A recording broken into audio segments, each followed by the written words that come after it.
아까 전에 설명했던 부분 중에 하나가 그러면 죄를 많이 지어서 지옥 가냐 그런 게 아니라 태어날 때부터 우리의 신분을 성경은 죄인이라고 이야기해요. 왜 그러느냐 그 문제부터 짧게 좀 이야기를 하겠습니다. 우리 조선시대에도 보면 할아버지의 신분이 노비이면 그 아들도 신분이 어떻게 되죠? 노비예요. 그 손주도 뭐가 되는 거예요? 노비예요. 아무리 착하게 살고 공부를 열심히 했다고 한들 관계없어요. 신분이 할아버지 때부터 노비면 태어나서 가족 전체가 다 노비가 됩니다.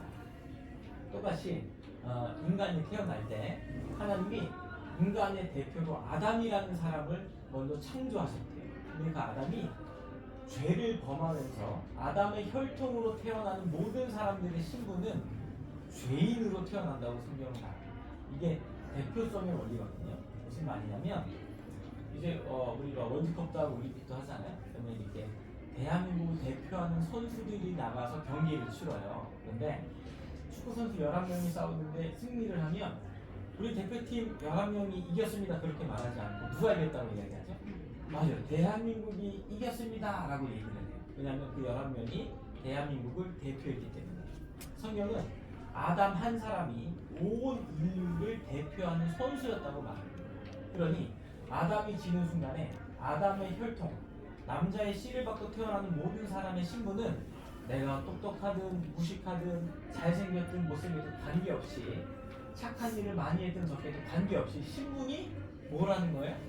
죄인이라는 거예요. 그래서 그 죄인이라는 신분 때문에 사람이 죽어서 행위와 관계없이 죄에 대한 형벌을 받는다라고 이야기합니다. 또 하나 이 설명을 좀 드리겠습니다. 왜 이게 선행과 관계가 없이 죄인이라는 신분 때문에 저자도 치러야 되는 건지 이 문제인데, 역시 그 예전에 TV에 되게 유명했던 그 강도감이 있었어요. 신창원이라고 아세요? 신창원? 이게 아닌가? 예, 아신 잡힐 때 이거 알록달록 쫄쫄이 튀어가지고 되게 유명했어요. 근데 신창원이라고 하는 사람이 되게 많은 이 전과가 있는 죄수여가지고 교도소에서 이제 청송교도소가 더 많은 죄를 저지른 사람들이 가거든요. 구치소에 있다가 청송교도소로 유감이 될 때 경찰차를 타고 유감이 되는데 수갑을 찬 상태로 경찰관 2명을 때려잡고 탈옥을 했어요. 탈옥 성공을 했습니다. 그러니까 대단하죠. 수갑을 찬 상태로 경찰 2명을 패고 보수를 성공을 했으니까.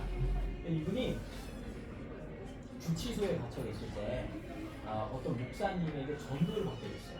그래서 그 목사님도 알고 있거든요.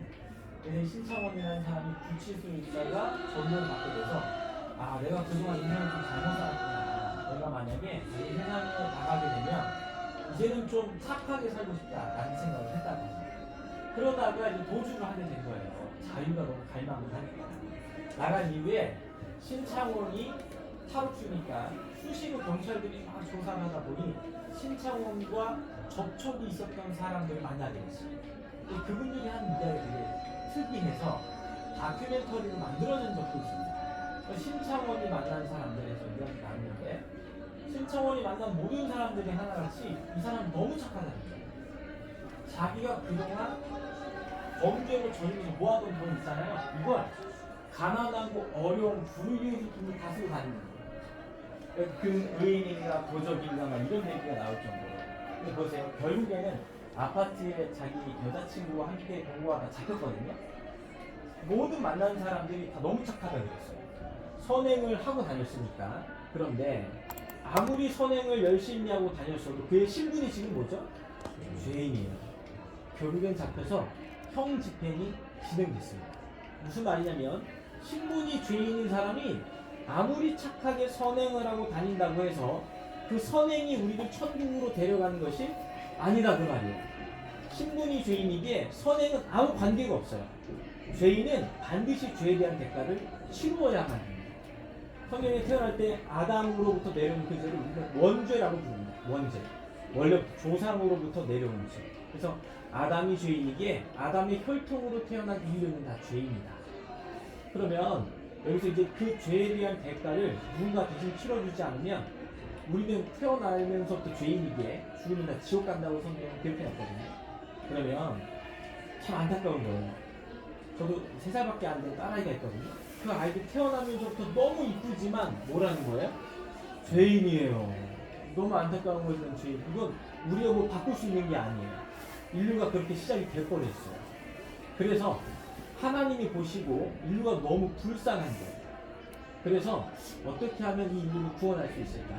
하나님이 생각하신 끝에 죄인들을 위해서 누군가 죄의 대가를 치러야 되는데 성경은 죄의 삭슨 사망이요 이렇게 돼 있거든요. 그러니까 죄를 범했으면 그 대가는 반드시 죽음으로 지불을 해야 돼요. 근데 제가 만약에 옆에 계신 집사님이실까요? 자매인데 신자. 네. 네, 우리 자매님을 위해서 자매님이 죄가 있는데 제가 대신 죄값을 치른다고 해결이 될까요? 안 될까요? 안 돼요. 왜 그렇죠? 저도 죄인이라서 제가 남의 죄를 해결할 능력이 없어요. 저도 제 죄를 해결할 능력이 없는데 제가 어떻게 자매님의 죄를 대신 지불할 수가 있겠어요? 그래서 전제 조건. 죄인들의 죄를 용서하기 위해 한 사람이 필요한데 죄가 없는 의인이 필요했던 거예요. 내가 아까 전에 이야기했지만 아담은 죄를 갖고 있기 때문에 아담의 혈통으로 태어나면 다 뭐라 그랬죠? 죄라 그랬잖아요. 그래서 하나님이 자기 아들을 이 땅에 보내시는데 창조 섭리를 거스르지 않고 보내세요. 그런데 남자의 씨를 받고 태어나면 죄인이니까 동정녀를 선택을 하세요. 그게 마리아입니다. 마리아 뱃속에 성령으로 잉태해서 남자의 씨를 받지 않고 죄 없는 존재로 예수님이라는 분이 태어나신 거예요. 그래서 인류의 죄를 유일하게 구해줄 수 있는 건 죄 없는 분이어야만 되거든요. 그분의 이름을 우리가 뭐라고 부른다고요? 예수님이라고 부르죠. 그래서 예수님이 우리의 죄를 어떻게 용서해 주셨냐면 예수님은 죄인으로서 십자가에 죽으신 게 아니라 인류의 죄 때문에 죽으신 거예요. 마치 똑같습니다. 대표성이에요. 아담 한 사람으로 인류가 죄인이 된 것처럼 예수님 한 분으로 인류가 의인이 될 수 있는 방법을 열어주셨어요. 그래서 예수님이 십자가에 못 박혀 죽기로 작정하셨을 때 하나님과 함께 약속을 하셨어요. 어떤 약속을 하고 내려왔냐면 주님, 제가 이 땅에 내려가서 모든 인류의 죄를 사하기를 원합니다. 저들이 죽어서 지옥 가는 거 불쌍하니까. 그런데 죄의 값은 사망이니까 제가 인류를 대신해서 대신 죽겠습니다. 근데 이 사실을 이 세상에 태어나면서 살다가 이 사실을 듣고 믿는 사람들은 마치 보험처럼 그들의 죄를 그들에게 돌리지 마시고 제가 대신 죽었으니 그 죄에 대한 대가는 저한테만 치르게 해주세요. 그리고 이 사실을 믿는 모든 사람들은 그 죄에 대한 대가를 지불하지 않고 천국에 들어갈 수 있도록 하나님 저랑 약속해 주십시오. 이걸 은혜의 언약이라고 합니다. 예수님께서 하나님 나라에 같이 계시다가 이 땅에 내려올 때 아버지 하나님과 그걸 약속하고 오셨다는 거예요. 오셔서 십자가에 죽으실 때 십자가에 딱 매달리셨을 때요. 여러분 이 많은 사람들이 오해하는 게 있는데 십자가에서 죽는 건 피를 많이 흘려서 죽는 게 아니에요. 채찍에 맞고 피를 막 흘리고 손과 발등에 못이 박혀서 피가 많이 나잖아요. 근데 출혈이 사인이 아니라 십자가에 딱 매달리시면 못에 의지해서 온몸이 밑으로 축 처지거든요. 이렇게. 근데 어깨가 몸이 이렇게 손이 어깨 위로 딱 올라가는 순간 사람 숨통이 막히기 시작합니다. 횡격막들이. 그래서 한 번 숨을 쉬려고 하면 이 못에 박혀있는 손을 의지해서 위로 올려야 돼요. 이렇게 숨을 쉬다가 숨을 못 쉬어서 질식사로 돌아가셨어요. 이게 십자가의 힘입니다.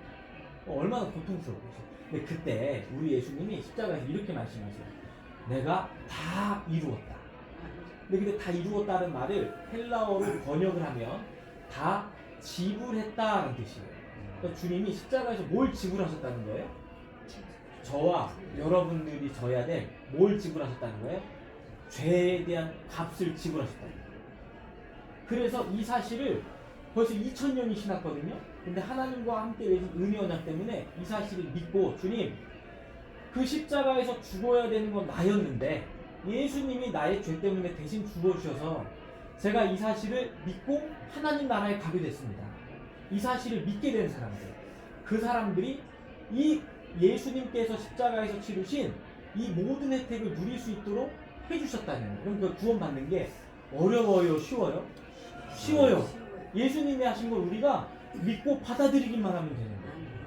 그런데 또 하나, 여러분, 신분이 그 사실을 믿는 순간 우리의 신분이 죄인에서 이제 뭘로 바뀌는 거죠? 의인으로 바뀌었어요. 그래서 이제는 죄인이 아니니까 천국에 들어갈 수 있게 된 거예요. 그러니까 누구도 우리한테 너 죄인이니까 지옥 형벌 받아야 돼 라고 못해요. 왜? 하나님이 이제 우리를 계약적으로 죄인이 아니라 신분 자체를 바꿔주셨어요. 노비였는데 양반으로 바꿔준 것처럼 죄인이었던 우리의 신분을 의인으로 완전히 바꿔주셨어요. 아들 예수님의 피값 때문에. 왜냐? 죄에 대한 값을 치렀으니까 더 이상 죄를 물을 수가 없어요. 실제 그럼 이렇게 누군가 대신해서 죄를 치를 수 있냐? 제가 문답 시간 때, 이 세례교육 마지막 시간 때 드렸던 말씀이 하나 있거든요. 이 얘기를 하고 제가 기도해드리고 마칠 거예요. 중국에 실제 있었던 일이에요. 어떤 일이냐면 중국 지하교회에 어렸을 때 형제가 부모님을 잃어서 소년 가장으로 자라던 친구들이 있었어요. 사춘기 시절을 지나면서 형은 더 하나님을 의지하고 신앙생활을 열심히 했다고 해요. 동생은 사춘기 시절에 친구들을 잘못 만나서 인생의 곁길로 들어갔어요. 그래서 어렸을 때부터 술도 마시고 담배도 피고 동네에서 마작도 하고 그냥 안 좋은 길로 빠졌습니다. 그러다가 그러니까 형이 밤마다 기도하는 거예요. 동생을 위해서. 주님, 우리 동생이 다시 어릴 때처럼 예수님 잘 믿고 하나님 잘 섬기다가 같이 천국에 갈 수 있도록 좀 구원해 주십시오. 제 동생을 좀 불쌍히 해 주십시오 라고 기도를 하는데 어느 날 사건이 터질 때 터져버렸어요. 갑자기 동생이 팡팡팡팡 문을 두들고 들어왔는데 온몸이 옷이 피투성이가 되게 들어왔어요. 그러니까 형이 너무 놀라서 또 왜 그래? 라고 물어보니까 형, 내가 술 마시다가 시비가 붙었는데 칼로 사람을 찔러 죽였어. 형, 나 어떡해? 하고 울고불고 난리가 났어요. 그때 공안이 들이닥치는 소리가 나자 형이 동생의 옷을 다 벗겼어요. 그리고 형이 동생의 옷을 입고 형이 입고 있던 깨끗한 옷을 동생한테 입혀줬어요. 그러니까 공안이 딱 들어오니까 누가 딱 봐도 죄인이에요? 형이에요, 형. 형을 잡아갔거든요. 그러니까 동생이 너무 무서워서 집안에 틀어박혀서 나오지를 못했습니다. 그러다가 일주일쯤 지났을 때 우편 한 통이 날라왔어요. 형에 대한 재판 결과였어요. 그러니까 중국이란 나라가 공산주의가 무서운 나라잖아요. 그래서 형이 되게 살인죄에 대한 처벌이 빠르게 진행했습니다. 살인을 저질렀으니까 사형 선고를 받은 거예요. 동생이 너무 놀라서 그 우편을 받아보고 교도소로 막 뛰어갔습니다. 형무소로 뛰어가서 최근에 잡혀왔던 그 사형수가 진범이 아니라 진짜 사람을 죽인 건 납니다 라고 소리를 지르니까 앞에 있던 위병소에 근무하던 병사들이 교도소장한테 이야기를 해서 교도소장이 나왔어요. 나와서 이야기를 나누는데 그 얘기를 다 듣고 나서 보니까 교도소장이 황당한 거예요. 이게 아니나 다를까 사형수로 들어왔던 그 사람이 얼마나 사람이 착한지 밥이 나오면 자기가 배고픔에도 불구하고 옆에 굶고 있는 사람한테 자기 음식을 나눠주고 아침 저녁으로 일어나면 기도를 하고 이렇게 착한 사람이 사람 죽였다는 말을 믿을 수가 없었다는 거예요. 근데 보니까 동생만 듣고 보니까 어쩐지 그 사람은 그럴 사람이 아니었다는 자기 생각이 옳았다. 그런데 문제는 그 사이에 사형이 집행이 돼버렸어요. 형이 죽어버렸어요. 그 사이에 동생이 그 얘기를 듣고 통곡하고 울고 있으니까 교도소장 하는 말이 너 이놈! 너 때문에 네 형이 대신 죽은 거니까 너 인생 앞으로 똑바로 살아 임마! 하고 호되게 혼을 나고 집으로 돌아왔거든요. 집에 돌아와서 인생을 제대로 살 수가 있었겠어요? 휴리에 빠져있던 그때에 형이 사형이 집행되기 전에 동생한테 쓴 편지가 왔어요. 그때 편지 내용을 보니까 형이 이렇게 써놨더라고요. 사랑하는 동생아, 네가 이 편지를 보고 있을 때쯤이면 나는 이미 하나님 품에 안겨 있을 것 같구나. 근데 형이 소원이 하나 있다. 우리 어렸을 때 즐겁고 행복하게 우리 예수님 섬겼던 것처럼 나는 너가 지금 그 삶을 정리하고 예수님 잘 섬기다가 죽어서 형이 있는 하나님 나라에서 우리 다시 좀 만나봤으면 좋겠다. 사랑하는 형이 동생에게 이렇게 편지를 딱 썼어요. 동생이 읽고 얼마나 울었는지 몰라요, 그 편지를. 그리고 나서 뭔가 결심을 했어요. 자기 집에 자기 옷을 꺼내다가 다 태워서 버렸어요. 그리고 형의 옷을 입고 살거든요. 친구들이 수개월 전에 같이 술 마시고 담배 피고 마작하던 친구들이 와서 야, 너 언제까지 이렇게 슬픔에서 살 거냐? 우리 기분이나 전환으로 술 한잔 마시러 가자 라고 이야기하니까 이 동생이 하는 말이 옷을 잡으면서 이렇게 말해요. 이웃 주인은 술 마시면서 자신의 인생을 허비하지 않았어요. 이웃 주인은 마작이나 하고 도박이나 하면서 인생을 허비하면서 살지 않았어요. 이웃 주인은 하나님을 진실하게 잘 섬기다가 지금 하늘나라에 가 있어요. 그리고 내가 이제 이웃 주인의 인생을 대신해서 하나님 잘 섬기고 살아갈 거야 라고 했던 실제 중국에 있었던 이야기가 있습니다. 여러분 거기서 이 교도소장이 했던 말 중에 하나가 지금 우리나라에도 형법에 있거든요. 일사부재리의 원칙이라고 해서 이게 누명이든 아니든 어떤 죄인의 죄값을 누가 대신 치르잖아요. 그럼 진범이 나타나도 죄값을 치를 수가 없게 돼 있어요. 그게 일사부재리의 원칙입니다. 우리가 죄인인데 예수님이 대신 죄값을 치워주셨어요. 그래서 하나님이 우리를 바라보실 때 이제는 우리를 보고 죄인이라고 말씀하시지 않아요. 누가 죄를 치렀기 때문에 예수님이 치러주셔서 죄인인데 죄인이 아니라고 하시는 거예요. 우리 주님께서 아들 예수님이 대신 치러주셔서. 그리고 우리를 이제 의인이라고 함과 동시에 더 나아가서 우리를 자녀 삼으시겠어요. 와, 어제까지 죄인이었거든요. 근데 아들 예수님 피값으로 의인이 된 것도 너무 감사한데 이제 하나님이 우리를 천국에 오면 자신의 모든 것들을 상속받을 수 있는 자녀로 양자를 삼으셨대요. 이런 은혜가 어디 있겠습니까? 한번 또 생각을 해보면 여러분 우리가 죄 용서 받기 위해 선행하거나 노력하거나 힘쓴 게 있어요 없어요? 없어요. 그래서 이걸 전적으로 100% 하나님의 은혜라고 불러요. 인간의 노력이 하나도 들어가지 않거든요. 우리는 그냥 그 사건을 받아들이기만 했습니다. 신분이 바뀌었어요. 그런데 예수님 믿고 난 이후에도 때로는 우리가 죄를 칠 때가 있어요 없어요?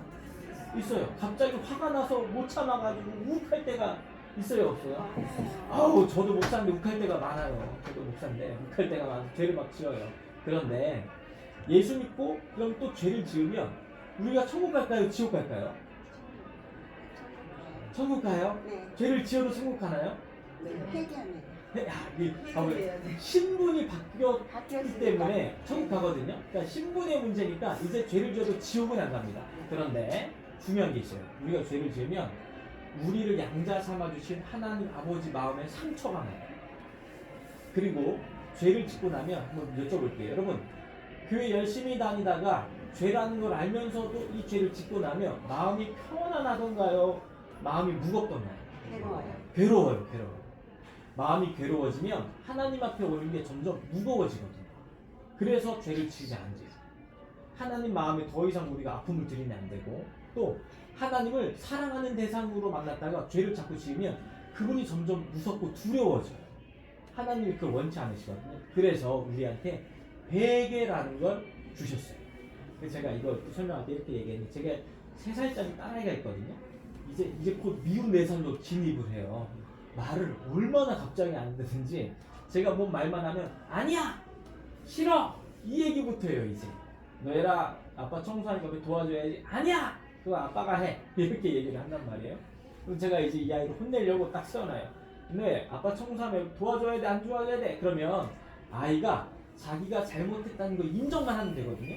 근데 아까 이야기했죠. 사람은 죄를 지어서 죄인이 아니라 태어날 때부터 뭐라고요? 죄. 태어날 때부터. 그래서 이 아이가 자기가 잘못한 걸 인정을 안 해요. 벌써 애기들도 자기가 저지른 죄에 대해서 인정하고 싶어 하지 않아요. 죄인이기 때문에. 근데 이 아이가 하도 막 때를 써. 제가 아무리 혼내도. 그러다가 방 안에 누워갖고 30분 동안 울다가 지치면 저한테 터벅터벅 걸어와서 이제 이렇게 말해요. 아빠, 제가 죄송해요. 저한테 회개를 하거든요. 그럼 제가 이 아이를 확 끌어안으면 제 코끝도 찡해져요. 이 어린 3살밖에 안 된 아이가 자기가 잘못했다고 죄송하다고 하는 그 고백에 제 마음이 다 녹아내리거든요. 그걸 회개라고 합니다.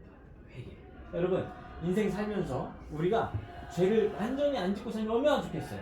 그런데 육체는 늘 죄를 짓고 싶어하는 충동에 너무 연약해져 있습니다. 그래서 때로는 죄를 짓기도 하지만 그 죄를 질 때마다 우리가 뭐 하는 자리로 나와야 된다고요? 회개의 자리로 나와서 하나님과 벌어진 관계를 다시 회복하시는 우리 복된 성도님들이 다 되시기를 예수님의 이름으로 축복합니다. 네. 여러분, 그럼 이제 마지막으로 질문을 하고 이 답변을 좀 드려야 될 것 같아요. 여러분 죄는 다 용서 받으셨습니까? 네. 누구의 은혜로 용서를 받으셨어요? 예수님. 맞아요. 저와 여러분들의 모든 죄는 누가 대신 치러주셨죠? 예수님. 예수님이 치러주셨어요. 근데 예수님이 치러주셨는데 살면서 또 죄를 지어요, 안 지어요? 지어요. 죄 지었다 그러면 지옥 가나요, 안 가나요? 그러니까 대신 뭘 해야 된다? 회개해야 된다. 회개 안 하면 하나님 자꾸 회초리로 때리신단 말이에요. 꼭 회개해서 우리 이 자리에 모이신 분들 우리 다 천국에 올라갔을 때 한 분도 빠짐없이 다 만나 뵙게 되기를 예수님의 이름으로 축복합니다. 네. 지금 옆 사람 얼굴 빨리 확인해 보세요. 올라가서 못 만나면 큰일 나요, 진짜. 이제 사랑제일교회 성도님들이 되었고 천국 백성이 됐으니까 올라가서 다 만나 뵈야 됩니다. 아시겠죠? 제가 기도하고 마치겠습니다. 예수님 감사합니다. 허물과 죄로 죽어서 지옥 갈 수밖에 없는 죄인의 운명을 타고났는데 우리와 아무 상관도 없는 예수님이 나와 같은 죄인의 죄를 대신 치러주시려고 죄인 나의 이름표 떼고 예수님 가슴팍에 그거 붙이시고 나 대신에 그 죄값을 다 치러주셔서 그걸 믿음으로 말미암아 우리가 죄인에서 이제 의인이 되었습니다. 원하옵기는 신앙생활 잘하다가 때로는 죄를 짓고 실수로 넘어질 때에도 우리 아버지 하나님과의 관계를 회복하기 위해 다시 예수님 십자가 붙잡고 회개함으로 말미암아 늘 하나님 앞에 온전하게 살아갈 수 있도록 인도하여 주시옵소서. 감사합니다. 살아계신 예수 그리스도의 이름으로 기도하옵나이다. 아멘. 하나님께 영광을 받드리겠습니다. 세례식은 12월 3일에 진행이 됩니다. 주일 예배 전에 오시면 하얀색 가운을 입고 이 세례 교인분을 따로 앉아서 본당에서 예배를 드리거든요. 그때 우리 교육자분들의 안내를 잘 받아서 세례에 참여해 주시면 감사하겠습니다. 수고하셨습니다. 네, 감사합니다. 안내 따라서 앞으로 나가시면 될 것 같습니다. 네, 수고하셨습니다. 감사하셨습니다. 네, 됐습니다.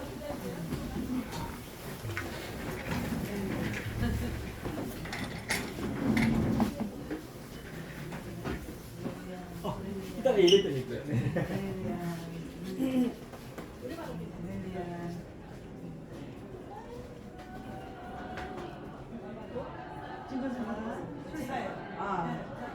한 분씩 들어가겠습니다. 이쪽으로 먼저 앉으실게요. 저쪽에 흰색 의자로 저쪽으로 먼저 앉으실게요. 앞쪽으로부터 앉으세요, 자리를. 거기 앉으시고, 예, 거기 앉으시고, 예.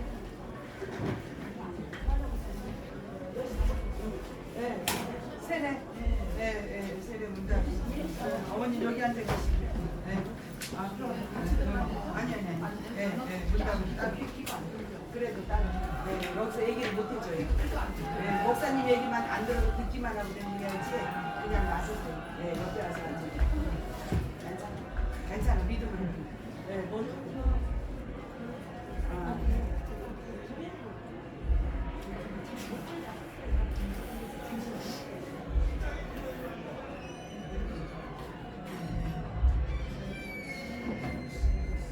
수고하셨습니다.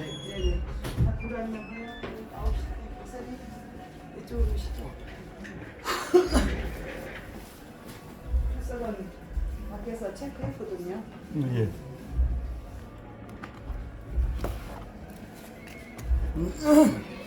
어머니 사람 많이 없으니까 이쪽으로 오세요. 어머니 이쪽으로 오세요.